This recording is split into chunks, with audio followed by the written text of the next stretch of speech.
ప్రతిపాడు మండలం గొట్టిపాడులో gas cylinder leak అవడంతో మంటలు ఇంటికి అంటుకున్నాయి. ఇల్లు పూరిల్లు కావడంతో ఇంటిలో పిల్లలు పెద్దలు అందరూ బయటికి పరుగులు తీశారు. ఇల్లు మొత్తం అగ్నికి ఆహుతైపోయింది. సిలిండర్ పేలిద్దేమోనన్న భయంతో చుట్టుపక్కల ప్రజలు మంటల్ని ఆర్పే ధైర్యం చేయలేకపోయారు. ఎటకేలకు సిలిండర్ పేలిన తర్వాత గ్రామస్తులు అందరూ కలిసి నీళ్ల ఇంజన్లతో మంటల్ని అదుపులోకి తెచ్చారు. ఇంటి యజమాని గట్టుపల్లి వెంకటేశ్వరరావు తెలిపిన వివరాల ప్రకారం 25 లక్షల మేర ఆస్తి నష్టం జరిగిందని తెలిపారు. స్థానిక ఎస్ఐ తమ సిబ్బందితో అక్కడికి చేరుకుని ఫైర్ ఇంజిన్ కి ఫోన్ చేసినప్పటికీ ఫలితం లేకపోయింది. గ్రామస్తులు మంటల్ని మొత్తం అదుపులోకి తెచ్చిన తర్వాత ఫైర్ ఇంజిన్ రావడం గమనార్హం. ట్యూబ్స్ అందుగా వచ్చిందంటండి గాలి మా అమ్మాయి అండి. ట్యూబ్స్ అందుగా వచ్చింది అన్నయ్య గాలి నేను సూరు కంటుకుంది. సూరు కంటుకునేటప్పటికి కావచ్చు అది కాలేదు.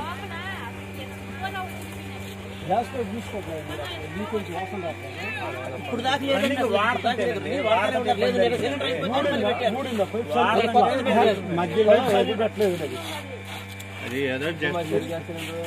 అంతా మార్చింది కాదు, మన మాట కూడా మార్చింది.